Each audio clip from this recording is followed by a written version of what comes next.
Kalian masih ingat sama Valdo Maldini? Masih ingat sama anak muda cerdas? Pernah jadi ketua BEM UI dan juga jubir dari pasangan Prabowo Sandi di pemilihan presiden 2019 lalu.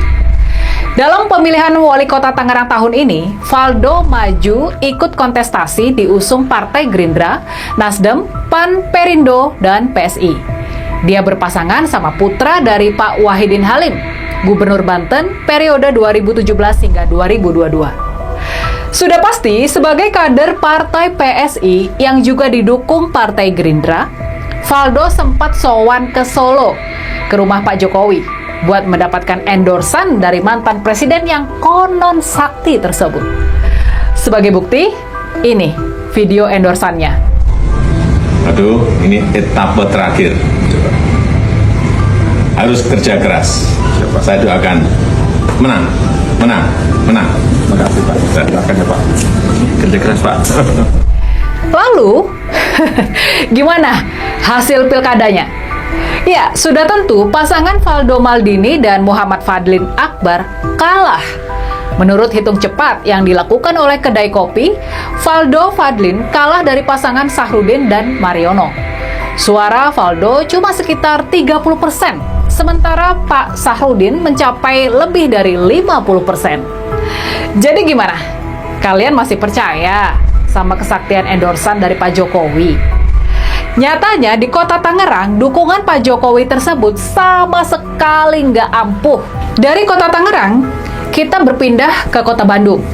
Di kota tersebut ada pasangan calon Arfi Rafnialdi dan Yena Iskandar Maksum. Pasangan ini didukung sama Partai Golkar dan PSI.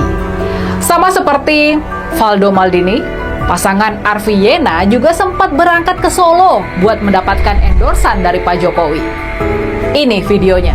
Kang Arfi, Teh Yena, saya titip kota Bandung. Utamanya yang berkaitan dengan kemacetan, berkaitan dengan air, yang berkaitan dengan sampah. Betul-betul agar diperhatikan sehingga tata kelola kotanya menjadi lebih baik. Siapa? Gaskeun. Mana hasil pilkada kota Bandung kemarin? Ya, sudah pasti. Seperti yang dialami sama Valdo Maldini di kota Tangerang, pasangan Arfi dan Yena juga kalah. Mereka ada di urutan ketiga perolehan suara. Kalah dari Kang Farhan yang diusung sama Nasdem dan PKB, dan juga Pak Haru dari PKS. Kekalahan pasangan-pasangan calon yang didukung sama Pak Jokowi juga terjadi di Jawa Tengah, di daerah yang konon adalah pusat kekuasaan dari Pak Jokowi. Mau buktinya? Buktinya ada di Kabupaten Karanganyar, kabupaten yang berbatasan sama kota Solo. Untuk Pilkada Karanganyar, Pak Jokowi memberikan endorsan buat pasangan Iyas Akbar Almadani dan Tri Haryadi yang diusung oleh Partai Golkar, Demokrat, PAN, PKB, dan Nasdem. Tapi waktu pemungutan suara, pasangan tersebut kalah telak dari calon yang diusung sama PDI Perjuangan, Gerindra, dan PKS, yakni pasangan Robert Kristanto dan Ade Eliana. Terus ada juga pasangan calon Bupati Temanggung.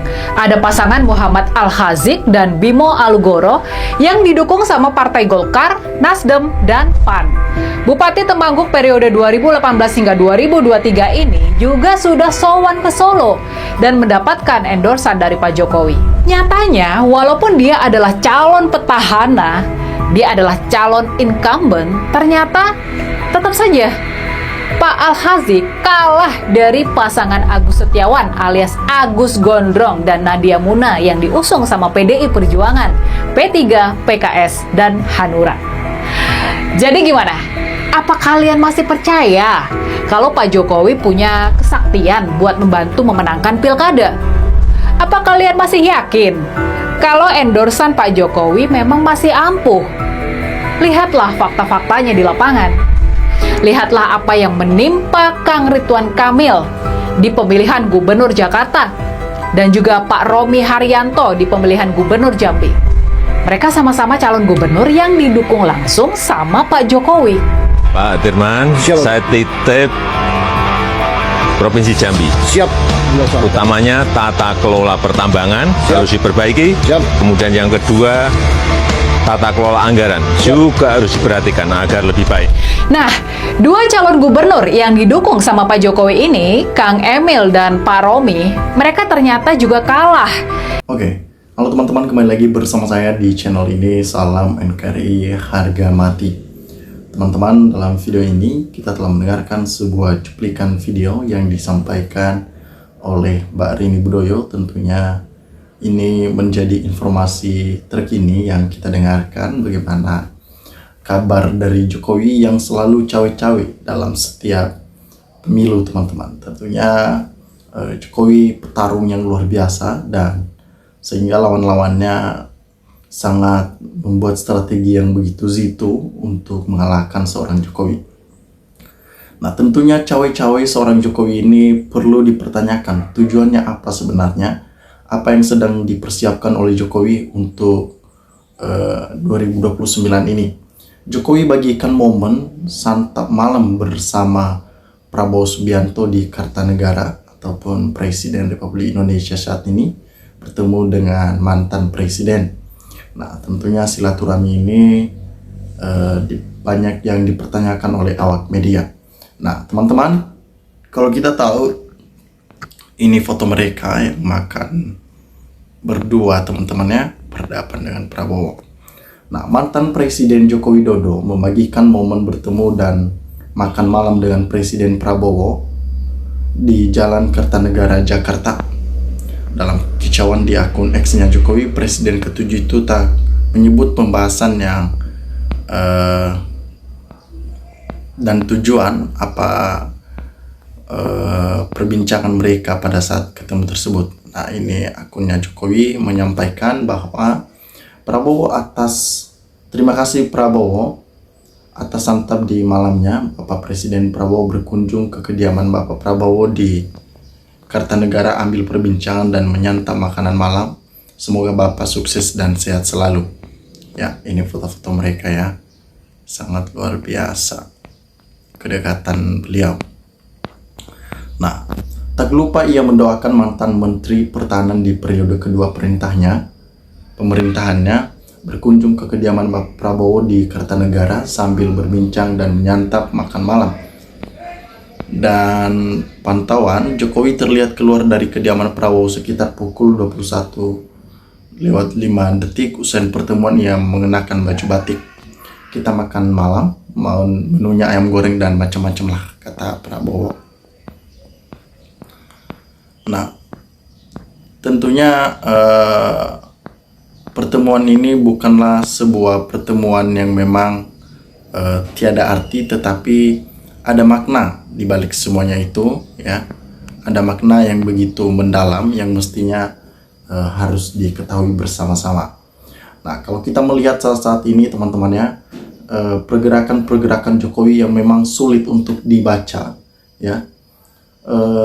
Kita tetap waspada dengan orang-orang seperti itu. Nah, satu hal yang kita tahu sebenarnya, Prabowo harus waspada karena dalam Pilkada 2024 ini begitu masifnya Jokowi dalam memainkan manuver-manuver politik yang mendukung setiap calon yang menurut dia layak untuk didukung. Ternyata ada tujuan Jokowi dalam melaksanakan semuanya ini. Ada tujuan-tujuan tertentu kita tidak tahu, tetapi Prabowo harus waspada. Prabowo harus waspada. Kenapa? Karena permainan Jokowi ini sangat licik, teman-teman. Bisa saja ia meninggalkan Prabowo nantinya, tergantung situasi, moodnya, tergantung keuntungan. Ya, bisa saja terjadi hal-hal seperti itu. Namun, kita sebagai masyarakat Indonesia yang baik, yang peduli dengan presiden kita tetap mendoakan presiden kita dalam bekerja, dalam melaksanakan tugas-tugasnya sebagai seorang presiden. Itu juga dengan Gibran. Ya, teman-teman, sahabat-sahabat lensa netizen, dimanapun Anda berada, teman-teman, apa yang teman-teman lihat, teman-teman dengar informasi barusan, mari kita sharingkan apa tujuan-tujuan tersebut, apa maksudnya, supaya kita dapat bertukar pikiran antar satu dengan yang lain lewat kolom komentar ini. Terima kasih teman-teman, Lensa Netizen melaporkan.